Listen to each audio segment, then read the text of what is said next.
In 1902, a studio photograph was discovered and restored, leaving historians shocked as they improved the image.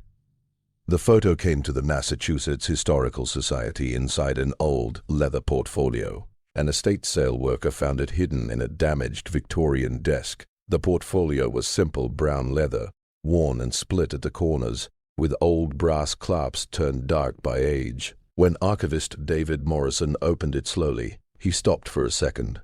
The picture showed a nicely dressed couple in a photographer's studio, the type of formal photo common in Boston around the start of the century. The man had on a dark suit with a tall collar, his mustache neatly combed. One hand rested gently on the shoulder of a young girl standing between them. The woman next to him wore a fancy dress with lace edges, her face calm, almost too calm.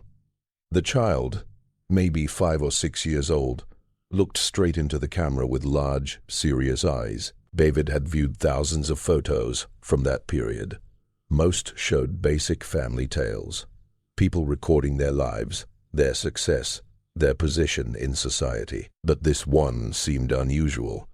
The background had painted columns and hanging cloth, normal for 1902. In the corner was the photographer's mark embossed, JP Whitmore Studio, Boston, Mass. He set the photograph under the magnifying lamp on his desk and adjusted the light to see details better. The couple's clothes pointed to money. The material appeared costly, the sewing exact. But as David looked carefully, his experienced eyes spotted problems. The woman's body looked stiff, almost acted. The man's smile stayed on his lips but not in his eyes, and the child held herself with a tightness in her small body that did not fit a normal family picture. David wrote a note to look into the Whitmore Studio archives. Maybe old sitting books had names and dates. He took pictures of the portrait with his digital camera, making sure to get every part, then put the original back in its safe, acid-free sleeve. As he loaded the image on his computer to improve and organize it, he felt that familiar excitement that pulled him into archive work. Every photo opened a view to the past, but some showed much deeper things. This one, he thought, might hold a story worth finding. He had no clue yet how correct he was, or how much the story would surprise everyone about this plain-looking family photo. 3 days later, David sat in the digital restoration room with Emma Chen, the Society's picture expert. Emma had spent 15 years working on old photographs, bringing out details from faded daguerreotypes and broken tintypes that looked impossible to save. She handled each image like a crime scene expert, uncovering hidden information the eye could not see. "This one is in excellent condition," Emma said, fixing her glasses as the high-resolution scan showed on her screen. The studio used good supplies. The gelatin silver print lasted well. David moved his chair next to her. "Show me all of it. The clothes, the jewelry, the items in the background. Anything to help know who these people are."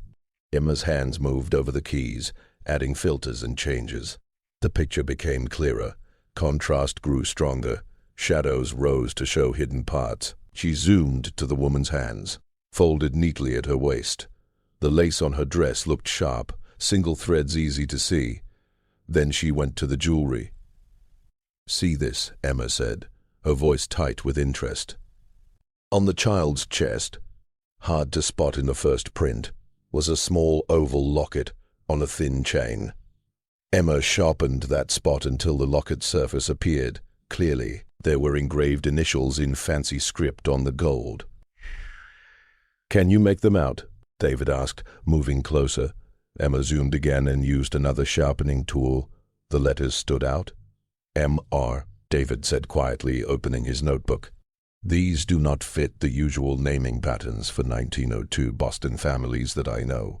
But Emma had already shifted to another part. She zoomed into the background where painted columns stood. Behind them, almost invisible, sat a small table with photographer's props. A vase, some books, items ready to use in pictures. "David, look at this." Emma's voice became very soft. She sharpened one section of the table, and an object appeared clearly. A small framed photo.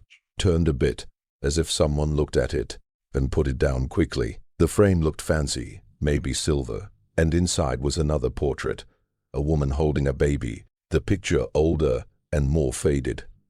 Why put another family photo in the background of this one? Emma asked. David's thoughts moved fast. Unless it was not supposed to show, or unless someone left it there on purpose. They looked at the screen without speaking. The next morning, David went to the Society's newspaper room, a cool space with digitized copies of Boston papers, going back to the 1780s. He began with 1902, searching for missing children, odd family events, or anything about the Whitmore Studio. The big papers had usual news, weddings, births, parties, charity work. But in a smaller paper known for crime and interesting stories, he found his first clue. The headline from March 15, 1902 said, "Tragic fire claims 3 lives in South End. Mother and 2 children perish." David's heart beat quicker as he read. A fire started early one morning in a tenement, trapping a young mother and her 2 children on the 3rd floor. The father, a railway clerk on night duty, came home to find his family and home gone. The names were Margaret Russell, 28, and her children Eleanor, 6, and baby Thomas. Margaret Eleanor Russell. MER, the Locket. Could the girl in the photo be Eleanor Russell? He needed a picture of her family to compare. He found more articles. The fire hurt the neighborhood badly. The father, Harold Russell, was broken. People started a fund for burials. The railway workers held a memorial.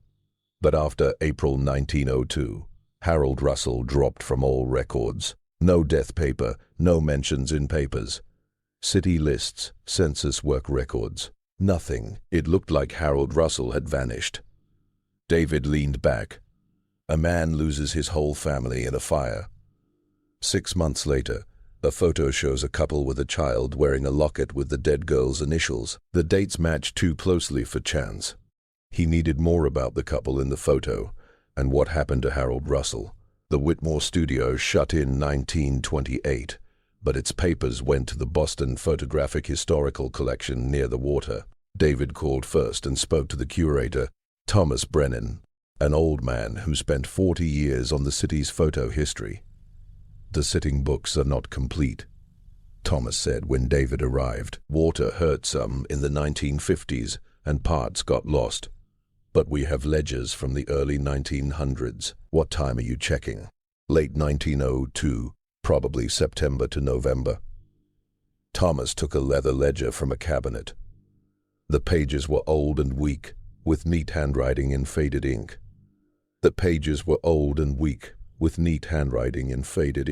Each line had client name, date, plates used, and money paid. They found October 12, 1902, Mr. and Mrs. Charles Bennett with daughter. Formal family portrait. 3 plates, $5 paid. An address in the side, 142 Commonwealth Avenue. A very fine place in 1902. David felt things connecting. Rich couple, good address in Back Bay. Photo taken soon after a poor family's fire in South End. He asked about more notes from Whitmore. Thomas paused. There was a private journal Whitmore kept apart from business books. Personal thoughts about clients. Strange sittings. It was broken in parts. "We do not show this often. Privacy matters, you know." David agreed seriously. "This matters. I think the photo shows something big." Thomas looked at him, then opened to October 1902. Most notes were ordinary, about light or tools. But one from October 13th, the day after the sitting, was longer. David read Whitmore's words, his heart beating hard. "Yesterday's sitting still bothers me. The couple named Bennett came exactly at 2 o'clock. The man dressed well, acted correct, but seemed anxious, always looking at his watch, fixing his collar. The woman stayed calm but quiet. The child worried me most. No more than 6, pretty with dark curls. She spoke not one word the whole time. When I tried to talk, her name, favorite toy, she just stared. The The woman said she was shy with strangers, but I saw fear, not shyness. The man placed her between them with a strong hand, almost like he owned her. I saw the woman touch a gold locket at the child's neck. The child pulled back a tiny bit, but I noticed. I have taken pictures of many families. I know when a child dislikes the camera and when she dislikes where she is. This was the second. I stayed quiet. Not my job to ask about private lives, but as they left, the child looked back at me. In her eyes I saw something, a call for help, or maybe just giving up. I do not know. I finished the plates this morning. The photo looks perfect. Clear, good setup, right light. But when I look, I see only questions. Who are they? Why does that child look so sad? David read it 3 times. Whitmore felt something bad, but did nothing. Maybe he thought he imagined it. Or maybe in 1902 people believed family business stay. Ed private. This is special, Thomas said softly. I never saw Whitmore write such worry about a client. David took photos of the page. Then he checked the ledger again. No more Bennett entries. They came once and never returned. He asked about the address. Records showed Charles Bennett, textile merchant, and wife Catherine lived there 1898 to 1904, then sold. In 1905, Charles showed in Brooklyn directories, still a merchant. By 1906, he was gone from Boston lists. They moved away, Thomas said. Rich families did that sometimes for work or other reasons. But David thought about the date. They stayed 2 years after the photo, then left fast. Something in 1904 made them go. He needed more on Charles and Catherine Bennett, their work friends. Life before the photo, with a scared child and a dead girl's locket back in his office. David searched wider. If Eleanor Russell was the girl, and the Bennetts took her after the fire, there had to be a link. He began with Harold Russell. The railway group said he was a clerk. David asked the Boston and Albany Railroad for old work records 1900 to 1903. 2 days later, the answer came. Harold Russell worked as freight clerk from 1899 to March 1902, stopped after the fire. Note said wages stopped, final pay held for address, never picked up. A man loses family and leaves job without taking lost money. Grief too much, David thought. But where did he go? Hospital, asylum, prison records, nothing. Harold Russell walked away from life. Then David checked Bennett's business, his company Bennett and Associates, sold to the Boston and Albany Railroad, fabrics for train seats and uniforms. Regular contact with railway officers, including freight where Russell worked. They knew each other somehow through business. But how did that put Bennett with Russell's daughter after her death? David thought of ideas. The fire killed 3 bodies, named and buried. But what if one name was wrong? What if, in the mess, Eleanor survived and Charles Bennett took her? Why? Rescue or kidnapping by chance. While looking for Harold in medical records, David saw Catherine Bennett. Record from Brooklyn Psychiatric Hospital, November 1903, age 34, in for deep sadness and nerves. Note said patient full of guilt, talked often of a child, not hers. Wanted to admit wrong. Husband said delusion started 1 year ago, no reason. 1 year back from November 1903 was late 1902, time of the photo. David got the full file after a week. Catherine stayed 7 months. Doctors wrote she fixed on the girl. Got upset, said child not hers. Husband brought her home. Made them act like family. Said child's mother dead. Child belonged elsewhere. When pushed, she cried and could not talk clear. January 1904 note. Husband visited, brushed off her words.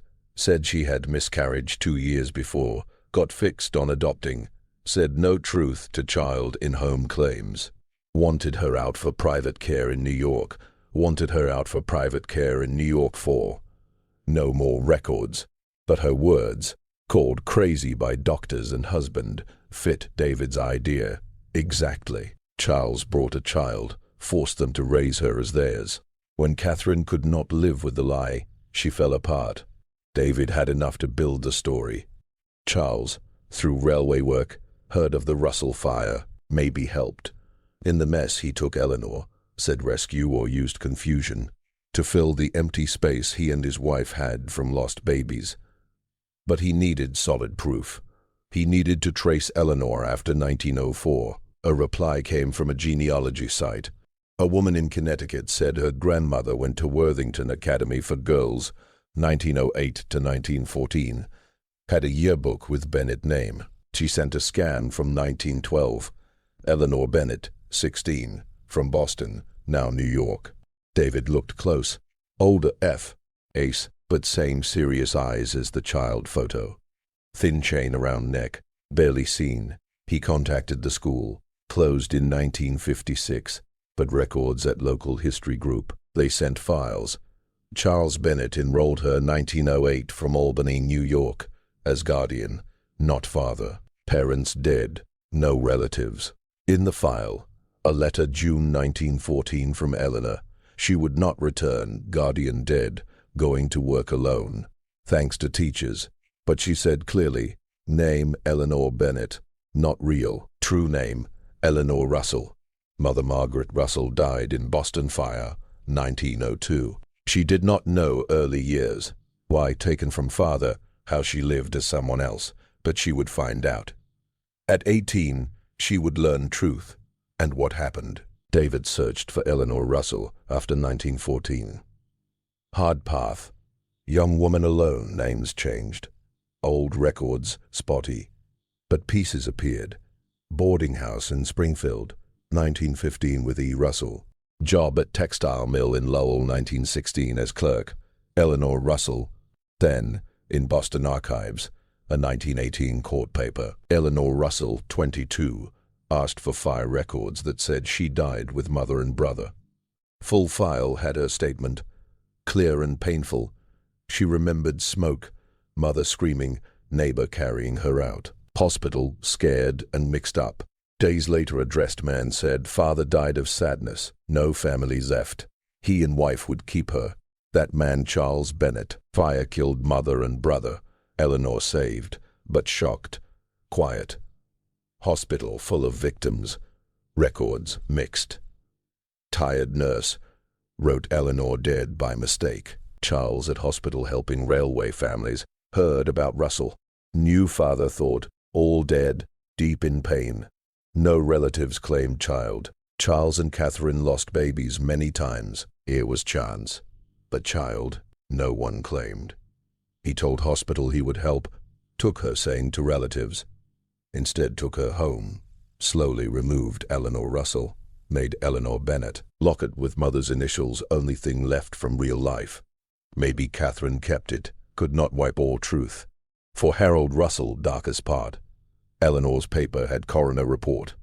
May 1902, body in Boston Harbor. Ruled suicide. Father too broken. But bruises on arms and body not just from water. Hint of fight. In 1902, no witnesses. Clear reason for suicide. No deeper look. Eleanor said Bennett's axe. Taking her. Letting Harold think her dead. Helped cause despair. If Harold knew daughter lived, he had reason to stay alive. Court gave her records. Set name as Eleanor Russell, daughter of Harold and Margaret. Gave father's unpaid wages. And small things. No charges. Charles died, 1930. Catherine, 1907, in sanatorium. Eleanor married 1920. Went to Providence, Rhode Island. Lived to 1968. Worked years helping orphan children, pushed rules and checks for adoption to stop such pain. When David showed his work at the Historical Society, the photo gained real meaning, not family picture, proof of kidnapping, crime done openly, kept by photographer, who felt wrong but did not act. Emma sharpened it last time. Locket with Margaret's initials clear. Tension in Eleanor's body, guilt in Catherine's stiff pose. Cold plan in Charles's hand on shoulder. This photo, David told them, shows strength. Eleanor lived as another person but stayed herself. When grown, she took back her name and helped protect other children. The ordinary image, a rich couple with daughter in Boston studio, told loss, lies, and final courage. Eleanor Russell, stolen, renamed, almost lost to history. But she lived. She remembered. She made sure her truth stayed. The photograph stays on display with a full explanation plaque. Visitors pause, look, and see what Whitmore saw in 1902. A child who did not fit. A family not real. A moment of deep wrong held forever in light and silver.